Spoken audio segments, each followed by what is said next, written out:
નમસ્કાર મિત્રો, વેધર ઇન્ફોર્મેશનમાં આપનું સ્વાગત છે અને હું છું પરેશ। ખાસ કરીને આજના વિડીયોમાં આપણે એપ્રિલ મહિનાના પ્રથમ અઠવાડિયામાં માવઠાના વરસાદની શક્યતા છે તેની આગાહી આપવાની છે, સાથે ઊંચા તાપમાન વિશેની પણ ખૂબ અગત્યની માહિતી આપવાની છે। સૌપ્રથમ તો આપને જણાવી દઉં, ગત મહિનો એટલે કે 2026ના માર્ચ મહિનાની અંદર બે રાઉન્ડની અંદર માવઠા જોવા મળ્યા, જેની અંદર 18, 19 અને 20 માર્ચે પણ રાજ્યના અલગ અલગ વિસ્તારમાં માવઠું થયું હતું। ત્યાર પછી 28, 29 અને 30 માર્ચે પણ માવઠું થયું। ખાસ કરીને 28 માર્ચે હવામાનમાં પલટો આવ્યો। 29 માર્ચે ખંભાળિયાના અમુક ગ્રામ્ય વિસ્તાર, સાવરકુંડલાના વિસ્તારો અને બોટાદના વિસ્તારોની અંદર ઝાપટા પડ્યા હતા। 30 માર્ચે અમરેલીના લાઠી, લીલિયા સહિતના અનેક વિસ્તારોની અંદર તીવ્ર માવઠું જોવા મળ્યું। એટલે 28, 29, 30 માર્ચમાં પણ માવઠું થયું છે અને હવે આ 31 અને 1લી તારીખે બે દિવસથી આપણું હવામાન ખુલ્લું થયું છે, તાપમાન ઉચકાયું છે। છતાં હવે આપને જણાવી દઉં કે હવે આવનારા દિવસમાં 3 દિવસ સુધી હજુ માવઠાની શક્યતાઓ છે, જેમાં 2, 3 અને 4 એપ્રિલ એમ 3 દિવસ સુધી રાજ્યના અલગ અલગ વિસ્તારોની અંદર માવઠાની શક્યતાઓ છે।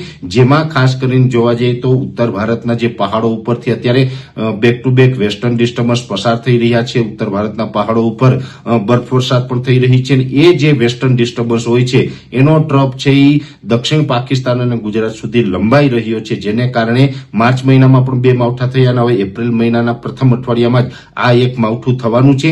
જેમાં ખાસ કરીને જોવા જઈએ તો અત્યારે એ જે વેસ્ટર્ન ડિસ્ટર્બન્સનો જે ટ્રફ છે એ પાકિસ્તાનના અમુક ભાગો ઉપર પહોંચી ગયો છે। 2 એપ્રિલ 2026ના રોજ કચ્છ જિલ્લાના જે નલિયા એટલે કે અબડાસા તાલુકાની એની આસપાસથી માવઠાના ઝાપટાની શરૂઆત થઈ શકે છે।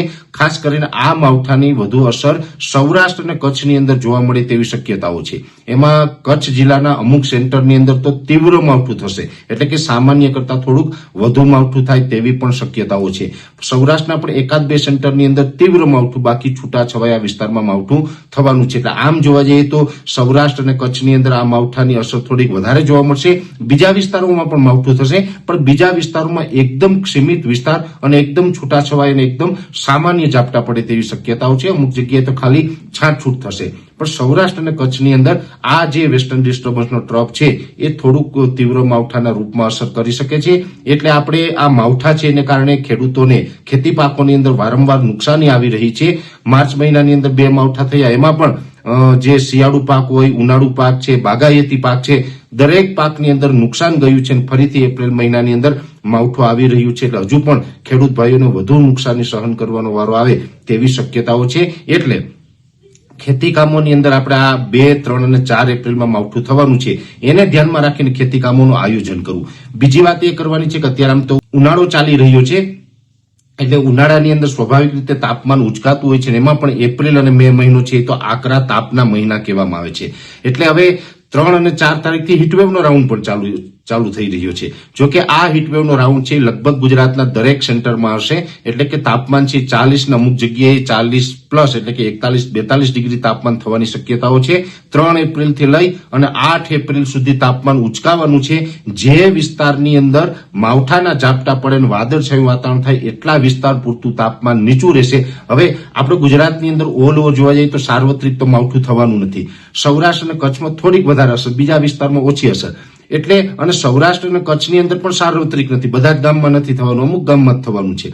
તો જે વિસ્તારમાં માવઠું હશે એ વિસ્તારનું તાપમાન થોડુંક નોર્મલ રહેશે। જે વિસ્તારમાં માવઠું નહીં હોય એ તમામ વિસ્તારનું તાપમાન છે ઉચકાશે। એક પ્રકારે હીટવેવ જેવો માહોલ છે એ 3 થી લઈને 8 એપ્રિલ દરમિયાન જોવા મળે તેવી શક્યતાઓ છે। એટલે ખાસ તો આમ જોવા જઈએ તો એપ્રિલ મહિનાનું પ્રથમ અઠવાડિયું છે તેમાં ઊંચું તાપમાન, હીટવેવ અને માવઠાના ઝાપટા, વાદળછાયું વાતાવરણ, બધું જ પ્રકારનું હવામાન છે આપણે જોવા મળે તેવી શક્યતાઓ રહેલી છે। એટલે ખાસ કરીને માવઠું અને તાપમાન વિશેની ખૂબ અગત્યની માહિતી હતી, મેં આપને આપવાનો પ્રયત્ન કર્યો છે। વિશેષ માહિતી છે નેક્સ્ટ વિડીયોમાં આપવામાં આવશે। અત્યારે વિડીયોની અંદર એટલું જ। દરેક મિત્રોને વિનંતી રહેશે વિડીયોને લાઈક આપીને દરેક ગ્રુપમાં શેર કરવો। યુટ્યુબ ઉપર જોઈ રહ્યા હોય તો ચેનલને સબસ્ક્રાઇબ કરજો અને ફેસબુક પેજને ફોલો કરજો। નમસ્કાર।